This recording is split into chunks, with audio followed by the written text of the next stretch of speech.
नमस्कार दोस्तों, बुधवार की व्रत कथा कुछ इस प्रकार से है। एक समय की बात है, एक व्यक्ति का विवाह हुए कई वर्ष बीत गए। विवाह के बाद उसकी पत्नी एक बार अपने मायके गई हुई थी, तो पत्नी के मायके में रहने के कई दिनों बाद उसका पति अपनी पत्नी को विदा करवाने के लिए ससुराल पहुंचा। ससुराल में कुछ दिन तक रहने के बाद वह पत्नी को मायके से विदा करने की बात अपने सास ससुर से कहता है।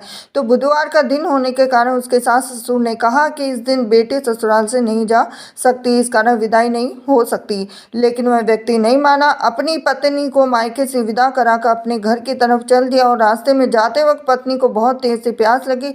तब पति पानी की तलाश में इधर उधर भटकने लगा। काफी देर के बाद जब वह पानी लेकर वापस लौटा तो उसने देखा कि पत्नी के पास उसी की वेशभूषा में कोई अन्य व्यक्ति पत्नी के संग बैठकर बातें करता हुआ दिखाई दिया। अब दोनों व्यक्ति आपस में लड़ने लगे। पहले व्यक्ति ने गुस्से में अपने दूसरे व्यक्ति से पूछने लगा कि वह कौन है, क्यों उसकी पत्नी के साथ बैठकर बातें कर रहा है। फिर आपस में लड़ने लगे।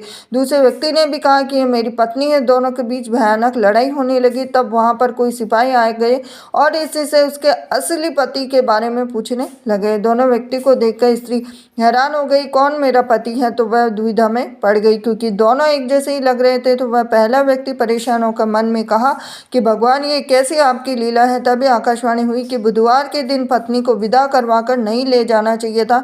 यह सब सुनकर पहला व्यक्ति समझ गया कि यह भगवान बुद्ध की लीला है। फिर वह व्यक्ति बुद्धिदेव से प्रार्थना करने लगा, क्षमा मांगने लगा। फिर फौरन ही बुद्धिदेव अंतर्धान हो गए।